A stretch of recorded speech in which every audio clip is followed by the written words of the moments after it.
Welcome back to day 2 of non-contiguous Ruthie week. That's right, my better and much cuter half has for all 5.5 years of this channel been dishing great song suggestions to me, and including day 1 of non-contiguous Ruthie week, I have now done 2. So, the one off this lovely blue list that I'm selecting for today is Steve Miller Band, Rockin' Me, and I don't think Ruthie will mind if I take just a moment before we get started to thank the following people for signing up for the Patreon supporter of the Cause Club: Mario Juco, Ben Slater, and Lord Pez. Folks, thank you very, very much for your support. And if you would like to find out what that's all about, the link, of course, is in the description. We're going to need some power chords for this song. Let's get a few things straight. The E string 5th fret power chord is A. The E string 7th fret power chord is B. You can already hear it, right? And the A string 7th fret is E. At the very beginning, we're going to go A, A, B, plus this really cool thing. Then we're going to go B, B, E, B. You can do that cool thing as many times as you want. I don't think they do it that time, but I find myself doing it every time. Then, it's like 19 yellow Leadbetters over and over again. We're going to grab the A string, 9th fret, hammer onto the 11th fret, smush down, right? Smush down with your pointer finger, and we're going to strum from the G string up. That's our little move. 9 to 11 on the A string, plus the strum up from the G string on the 9th fret. Followed by a B. So how many was that? 1, 2, 3, 4, 5, and a B. And a cool thing. Here we go. A, A, B. B, B, E, B. 5. 1, 2, 3, 4, 5, B. And that is our intro. But I never would have noticed this super tiny detail had I not watched a live version of Mr. Steve doing it. The first time it's AAB, but every other subsequent time it's going to be open E string, AAB. So it's like...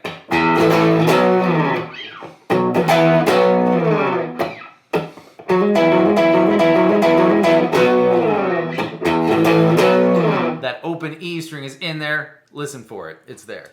At the end of the intro, your hand must traverse very much space in very little time. After your 5 yellow Leadbetters,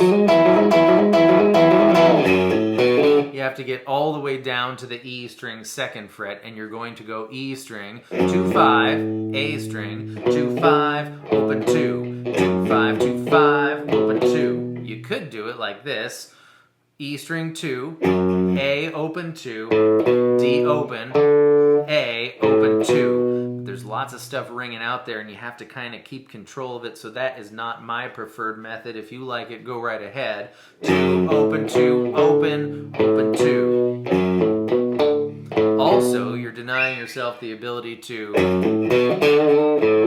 bend, wiggle that A string 5th fret with your pinky finger. But you do it any way you want to do it. The verse is really easy. It's going to be a B power chord, but not the B power chord from before. Well, it's the same B power chord. We're just going to do it starting on the A string 2nd fret. Same thing, it's going to make the chorus easier, and well, it's going to make everything else easier. B, just chug away, give yourself a little palm mute, do a little karate chop with the chunky part of your hand right on the bridge where the strings meet the bridge. Too far this way, no good. You don't get any sound too far this way, it's not a palm mute. So you'll find the sweet spot. Once you get it, you'll have it. B to A. A as a power chord looks just like one finger A. We're just not going to play the B string, so it's only 3 notes like power chords are. E, same story, open E string, A2, D2, back to B. So, the verse progression is B, A, E, B. That brings us to the chorus. which is awfully similar to the verse, which is, not witches, that's a Halloween thing, plus an embellishment at the end of each chord. So chug away on your B, like you were doing, plus, and you have options there. The way I saw Mr. Miller do it was D string 4th fret, G1, G2. You have to abandon your B ship no matter how you do it here because you just don't have enough fingers on your body. But if you want to do it D string 4, 4, 6, 7, that's the same thing. So if that makes more sense to you, go right ahead. B to A, and now it's on D string 2, 2, 4, 5, and we can stay in A position for the A chord. 2, 2, 4, 5 to E, now it's on the A string. 2, 2, 5, and back to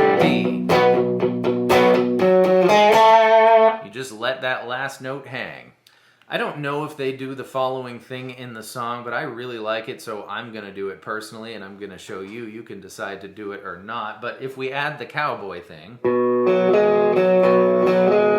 on the chug rhythm, it becomes this. And when we put it together with the thing we just did,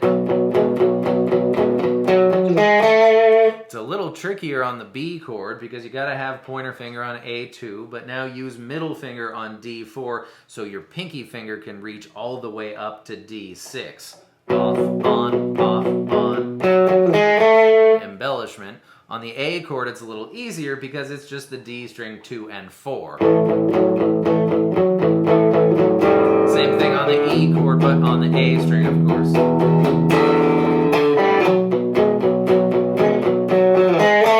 A lot of motion going on in the more recent live versions because there's like, you know, extra guitar players and stuff, and the bass kind of punches in with a lot of cool stuff, so it's hard to really tell what you're listening to, but anyways, I like that, so for your consideration.